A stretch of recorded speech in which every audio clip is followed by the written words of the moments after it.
what were your takeaways from that game? We were, wringing our hands about the possibility of losing to a team whose coach is most likely going to get fired Friday morning, as we were talking about off air. You went into a very dysfunctional situation, but you can't win there, and you can't beat that quarterback. So you achieved that. What does that mean to you? So I understand the people that might want to dismiss a win against a team, like you said, that could have a new coach in a matter of like 5-6 days. To me, where this Patriots team has come from, 4 losing seasons in 5 years, everything we saw with Drake Maye before Bill Belichick.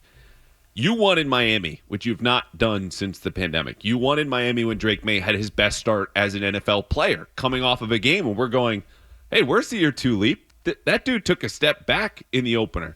So this is hugely encouraging. Of course, the defense was a mess, and that'll happen in September. So I looked at this game as equal parts surprise, where you got the kick return touchdown, the punt return touchdown, and then they score 30 points for the first time in 3 years, as much as it was the slop. But when you win a football game in September, where the standard is not perfection, it's not the playoffs, it's not anything, just get better and get wins, they did both those things. Yeah, and how did they do it? How did they handle Miami's offense defensively? I mean, they didn't, right? They run 15 plays in the first half, Miami does. And after that 3 and out, they have 4 straight scoring drives, but they're averaging something like, 10 yards a play. Their whole goal was to force Tua to throw to the perimeter. And so they played a lot of their base quarters coverage, which is this too high stuff that can kind of morph into man. They played a lot of disguise cover 2, and then some cover 3. But the point was, Tua played this cat and mouse game very well, throwing these corner routes, which we all saw for like 15 yards apiece to Waddle, then 15 yards to Hill, and then he'd throw into the flat. So they never got a grip on this. But the issue was, they did not want to blitz at all. They blitzed once. The whole game, on 39 dropbacks for Tua, they blitzed once. And so they said, front 4, you got to get home. In the first 3 quarters, as they're kind of rotating between cover 2 and 3 and 4, they got 3 pressures in the whole first 3 quarters. Oof. In the last quarter, and you'll have a range of numbers on this depending on who's watching the film, I had them for 12. Jeez. So you go from 3 pressures in the first 3 quarters, obviously affected by how often they pass, to 12 in the fourth. That's why, at least defensively, they shut Miami out. Milton Williams and Christian Barmore were the difference. Okay, and it wasn't anything schematically. It was just... No, they made some adjustments, but it was more, okay, we'll play a little bit more of that cover 3, which is a defense designed, as most of the game plan was, we're control the middle of the field. We want to see you throw these ducks. Like we saw that one fly 47 yards to Tyreek Hill, had to come back for the ball on that deep ball to Alex Austin, throw to the outside, and eventually that'll pay off. It took too long for that to pay off, but mostly because the pressure didn't get there. Some of the safeties played a little tighter to routes and squeeze the space. But I understand why they were like, hey, man, I'm going to give Tyreek all the space he needs, because if we're even, he's winning a foot race to the end zone. Mm-hmm. So there were no big adjustments. It was just the pressure piece got much better. When you watch Tua play, do you wonder about his physical gifts? Like if he... No, I know what they are. Yeah, exactly. Like, why is he a starting quarterback in the NFL? He's a starting quarterback in the NFL because he was a highly accomplished college passer who threw accurately and had some good instincts. And he's in the system with a coach that understands how to maximize those talents, even though he's never played behind a good offensive line, because they just go, we're in motion before the snap, we're in motion after the snap, the ball's going to get out quickly. And to his credit, despite taking whatever we're up to, like 4 concussions? Yeah, it's gross. Yeah, it's not good. He stood in and took some hits in the fourth quarter. It wasn't consistently enough, but even when those pressures went up, as I said, 12 in the fourth quarter alone, according to the charting I had, he's getting first down completions anyway because he's got a very quick release. He's accurate within 10 yards of the line of scrimmage. But anything beyond that, you're like, yeah, go ahead. Yeah, and that doesn't seem ideal. No. And he's not fast either. Like, it's not like he's like got really good legs. He's slow. He doesn't have a good arm. It just seems like I don't understand why he was such a high pick. Well, he had injury concerns coming out of college, too, if you remember. But like nothing about him says I'm a really good pro quarterback. Well, you can talk yourself into any of these guys, but you go, he's accurate, he's a winner, right? Yeah. He comes from a good pedigree in a program, and he's a 5-star this and that, and you got the Nick Saban stamp of approval for whatever that's worth. But there's a reason, and he wasn't right to do this. That Brian Flores, every time Tua showed up for work, was like, you suck. Get out of here. I don't want you as my quarterback. That was day one for that dude living it. But They went to the playoffs 2 years ago, and that's one playoff game, which, by the way, in Miami is a giant success. Right. 0 playoff wins since 2000. But for him in this system, he can make the rest of it operate. But we all know the reason that it works is not him. It's Tyreek Hill and Jalen Waddle. And that's what they needed. Yes. And they were aware of that, so that's Yeah, what and they got. Devon Achane. They were like, just get the ball to our guys in space, and we'll have a system that gets him in space as much as possible. Patriots, they missed 14 tackles. But once you force him, and we heard this even 4 years ago, J.C. Jackson, after the Patriots lose a season opener in 2021, tells us it was like the concourse at Gillette. He was like, man, because he had a pick of Tua, so he got to talk his talk even though he lost.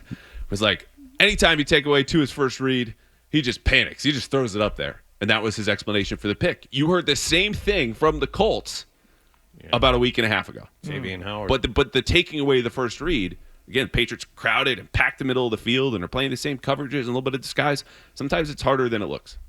What's the disconnect with Mike McDaniel and the team down there right now? It can't all stem from, Tyreek Hill and his unhappiness. There's something else not clicking down there. It's a great question. I think it's a matter of the end of last season where bleep hits the fan. He doesn't seem to be the right coach to kind of give him a kick in the ass and say, this is how we're going to get out of this. It's not all sunshine and rainbows. And I think Mike McDaniel probably gets a bad rap sometimes based on the press conferences.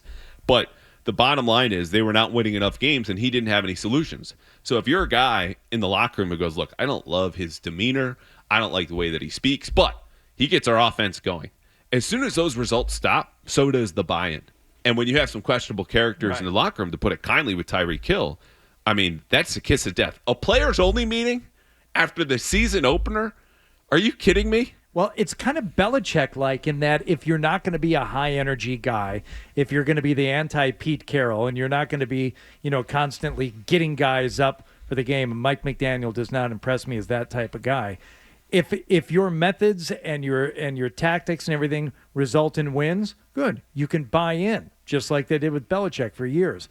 But if you're just going to be kind of like unknowable and you're not going to be all that inspiring and you still expect people to go along with the program, well, no, not if we're not winning. I'm not going to go along with this. This guy doesn't know what the hell he's talking about. Plus, he's kind of a drag to be around. No, but wasn't he? He's super positive. Like Yes. that was the whole thing. Is that But he went in and like won Tua over, and like I don't think he's like a drag to be around. I think he's been nothing but positive to those guys. I think it's more Not a drag in the negative sense, but in the uninspiring sense. You know what he is? He was a rebound, right? Brian Flores. What do you want the opposite once you break up with someone after a while? You want the opposite of that person. So they go chase the big smiley Mike McDaniel, and you hang out for a year, things are great, and then rebounds fizzle. And Flores had a lot of energy, but it was a lot of negative energy. Yes. Yeah, Flores seemed almost like a psychopath.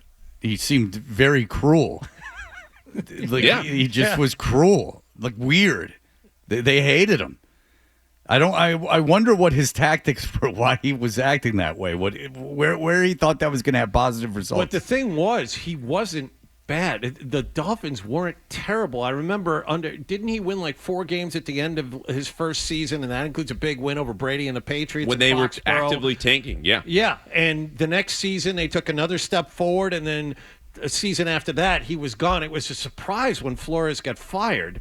And then McDaniel comes in, and this is where I wanted to go with this. McDaniels comes in, and obviously never played the game, but he always said you have to be the smartest guy in the room in that situation. If you're the smartest guy in the room and you're leading your team in the wrong direction, you get fired quickly.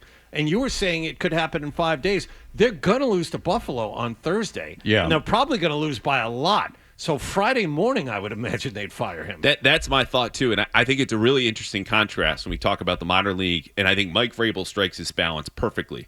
Brian Flores comes from the old school, you will do what I say, you are an employee, this is how we're going to go about our business. And he was super smart. And to your point, Wallach, he was a floor raiser. Okay, I'm going to be a pain in your ass, I'm going to ride you, but we'll at least be a competent football team. Mike McDaniel comes from the opposite side. Okay, you're an employee, but I'm going to empower you. This is a partnership. His conversations with Tua were the complete opposite that Brian Flores was. And you go, okay, cool. And they go 11-6 and they go to the playoffs. But what happens is when you need that guy who's going to ride you, when the team is falling apart and there's not enough accountability, very small example was end of training camp last year with Drake Maye. they're making guys run laps for penalties first couple of weeks of camp. That stops at the end. They needed what they got in the front end was empowerment, but at the end was accountability. They're missing that accountability in Miami, and when you let guys get away with a little, they're going to run with a lot, and especially when you're losing, because they know it's not going to be their jobs on the line. It's going to be the head coach.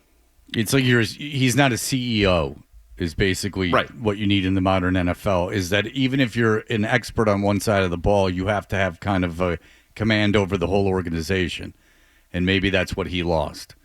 And Vrabel is that guy. I mean, Vrabel's a defensive guy, but, he seems like he's got a hand in everything. And that's what ideally you want. And maybe that's where ex-players who've been in the meetings and stuff like that, they have a little bit of an advantage, is that, they know how every aspect of the organization runs. Well, he's got command too, right? He walks in a room, you feel it. Mike McDaniel walks in a room, you might not see him behind the first 2-3 rows of guys. And I think he strikes that balance where Flores was feared and Mike McDaniel was loved at the start. Like, people don't want to disappoint Vrabel because they like him, but they also know if you do, he's going to call you out and ream you out. Is it better to be feared than loved, Andrew Callahan? I want people to fear how much they love me, I think was the line from Michael Scott, which I think is the wisest possible answer to that question. Take that, Machiavelli. For all the latest from the Sports Hub, download the app at 985thesportshub.com.